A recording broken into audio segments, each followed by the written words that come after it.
बिस्मिल्लाहिर्रहमानिर्रहीम अस्सलातु वस्सलामु अलैका या रसूल अल्लाह व अला आलिका व सहाबिका या नबी अल्लाह। मोहतरम नाजरीन, अस्सलामु अलैकुम। नाजरीन कराम, अल्लामा इब्न हजर रहमतुल्लाह अलैह ने अपनी किताब ज़वाजर में लिखा है कि एक शख्स ने कहा, मैंने एक शख्स को देखा जिसका हाथ कंधे से कटा हुआ था और वो चीख चीख कर कह रहा था, मुझे देख कर इबरत हासिल करो और किसी पर हरगिज़ जुल्म न करो।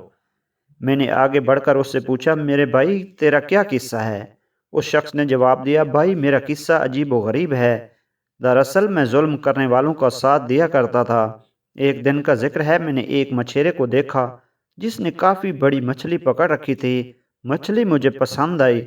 मैं उसके पास पहुंचा और कहा, मुझे ये मछली दे दो। उसने जवाब दिया, मैं ये मछली तुम्हें नहीं दूंगा, क्योंकि उसे फ़रोख्त करके इसकी कीमत से मुझे अपने बाल बच्चों का पेट पालना है। मैंने उसे मारा पीटा और उससे ज़बरदस्ती से मछली छीन ली और अपनी राह ली। जिस वक्त मछली को उठाया जा रहा था, अचानक मछली ने मेरे अंगूठे में ज़ोर से काट लिया। मैं मछली लेकर घर आया और उसे एक तरफ डाल दिया। अब मेरे अंगूठे में दर्द हो रहा था और तकलीफ़ होने लगी कि उसकी शिद्दत से मेरी नींद उड़ गई। फिर मेरा पूरा हाथ सूज गया। जब सुबह हुई तो मैं तबीब के पास आया और उससे दर्द की शिकायत की। तबीब ने कहा, यह अंगूठा सड़ना शुरू हो गया है, लिहाजा बेहतर है इसको कटवा दो, वरना पूरा हाथ सड़ जाएगा। मैंने अंगूठा कटवा कर निकलवा दिया, लेकिन उसके बाद सलांद हाथ में शुरू हुई और दर्द की शिद्दत से मैं सख्त बेचैन हो गया और सो न सका। लोगों ने मुझसे कहा कि हथेली कटवा कर निकलवा दो। मैंने ऐसा ही किया। अब दर्द बढ़कर पहुंचों तक पहुंच गया। मेरा चैन और नींद सब उड़ गई और मैं दर्द की शिद्दत से रोने और फरियाद करने लगा। एक शख्स ने मशवरा दिया कि कोहनी से हाथ अलग कर दो। मैंने ऐसा ही किया, लेकिन अब दर्द मूंढे तक पहुंच गया और सड़ांद वहां तक पहुंच गई। लोगों ने कहा, अब तो पूरा हाथ मूंढे से कटवा देना होगा, वरना तकलीफ पूरे बदन में फैल जाएगी। अब लोग मुझसे पूछने लगे कि आखिर ये तकलीफ तुम्हें क्यों कर शुरू हुई। मैंने मछली का किस्सा उनसे सुनाया। उन्होंने कहा, अगर तुम इब्तदा में मछली वाले के पास जाकर उससे माफ़ी मांगते, उसे कह सुनकर राज़ी कर लेते और किसी सूरत में मछली को अपने लिए हलाल कर लेते, तो तुम्हारा हाथ यूं काटा ना जाता। इसलिए आप भी जाओ और उसको ढूंढ कर उसे खुश करो, वरना तकलीफ पूरे बदन में फैल जाएगी।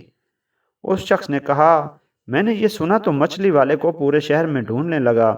आखिर एक जगह उसको पा लिया। मैं उसके पैरों पर गिर पड़ा और उसे चूम कर रो रो कर कहा, मेरे आका, तुम्हें अल्लाह के वास्ता मुझे माफ़ कर दो। उसने मुझसे पूछा कि तुम कौन हो? मैंने बताया, मैं वो शख्स हूँ जिसने तुमसे मछली छीन ली थी। फिर मैंने उससे अपनी कहानी बयान की और उसे अपना हाथ दिखाया। वो देख कर रो पड़ा और कहा, मेरे भाई, मैंने उस मछली को तुम्हारे लिए हलाल किया, क्योंकि तुम्हारा हशर मैंने देख लिया। मैंने उससे कहा, मेरे आका, खुदा का वास्ता देकर मैं तुमसे पूछता हूँ, जब मैंने तुम्हारी मछली छीनी तो तुमने मुझे कोई बद्दुआ दी थी? उस शख्स ने कहा, हाँ, मैंने उस वक्त ये दुआ मांगी, ऐ अल्लाह, ये अपनी कुव्वत और ज़ोर के घमंड में मुझ पर गालिब आया और तूने जो रिज़्क दिया उसने मुझसे छीन लिया, मुझ पर जुल्म किया, इसलिए तू मेरे सामने इस पर ज़ोर का करिश्मा दिखा। मैंने उसे कहा, मेरे मालिक, अल्लाह ने अपना ज़ोर तुम्हें दिखा दिया।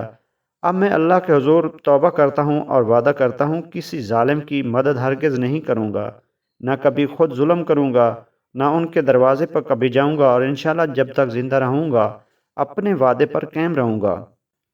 नाज़रीन कराम, जब तुम्हें इक़्तिदार हासिल हो, किसी पर हरगिज़ जुल्म न करो, क्योंकि जुल्म का अंजाम निदामत और शर्मिंदगी है। तेरी दोनों आँखें सोती हैं और मज़लूम जागता है और तुझे बद्दुआएं देता है, और अल्लाह की आँख कभी नहीं सोती। जब जालिम सवार होकर धरती का सीना रौंदता है और हर करतूत में हद से गुजर जाता है, तब तुम उसे ज़माने की गर्दिश के हवाले कर दो, क्योंकि ज़माना उसके सामने वो चीज़ खोल कर रख देगा जो उसके वहम गुमान में भी ना होगी।